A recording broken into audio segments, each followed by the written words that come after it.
I'd like you to picture this. You're 3,000 feet in the air. Both engines fail. The plane begins to fall. What do you do? Where do you turn? That's the moment Captain Sully Sullenberger faced in 2009. Bird strike, both engines out, no runway, no manual, no second chance. And yet he landed his plane on the Hudson River. 155 lives, safe, alive. The world called it the miracle on the Hudson. But here's the twist.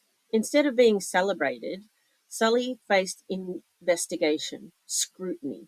Every decision replayed and questioned by people who were not in the cockpit when the sky went silent. Now let me bring you into my story. I wasn't flying a plane. I was a foster kid, spiraling in crisis. Engines cut, free fall, and the bird strikes just kept coming. Placement after placement, trauma after trauma. Every time I thought I had altitude, bang, another hit, another engine out.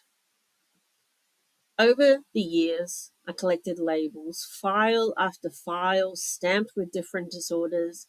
Each professional had their own theory, their own way to name my pain.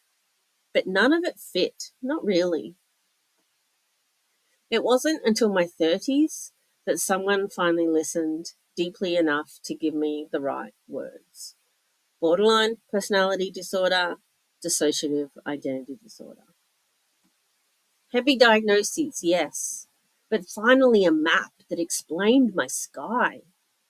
I could see why emotions swallowed me whole, why I kept getting caught in turbulence, why the voices in my head weren't madness, but my system, my parts, my crew in the cockpit. Sometimes they were steering, sometimes they were shouting, sometimes they were silent when I needed them the most. Crash landed in emergency departments, not on a river, but in rooms with fluorescent lights, not embraced but interrogated. Sully was called a hero. I was called manipulative, attention seeking, troublesome. Let me ask you, what does that do to a young person already fighting to survive? Emergency departments know broken bones, not broken hearts. They can stitch skin, but they cannot stitch back a soul unraveling.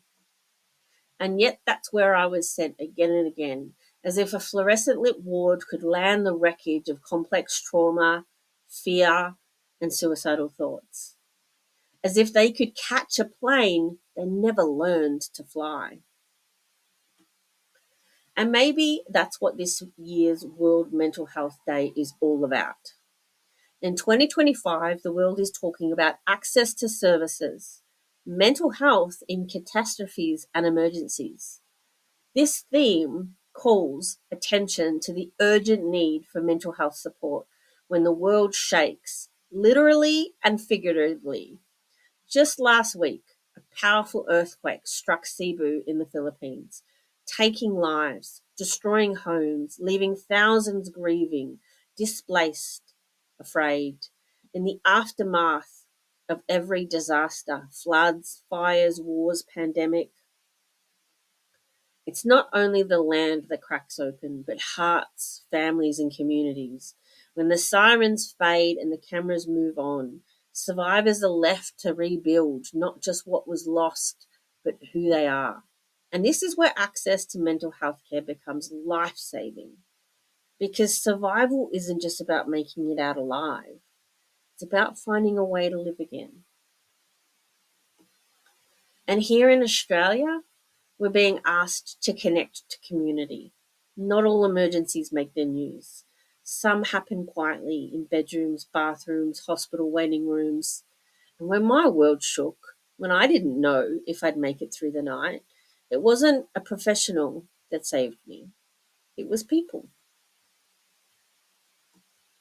A friend who sat with me in silence, a peer who said, I've been there too. A community that didn't try to fix me, just held space while I learned to land again. Every one of us can be a lifeline.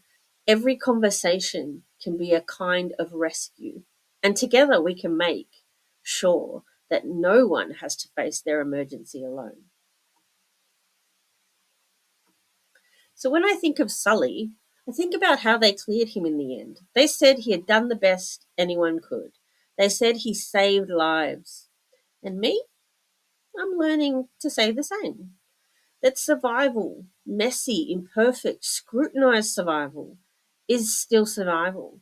That being here, speaking, is its own kind of miracle landing. So I want to leave you with this. Not every landing is smooth. Not every emergency has a runway. But every soul deserves a safe river, and every survivor deserves to be seen as more than their crash. Because sometimes the miracle is that we're still here to tell the story.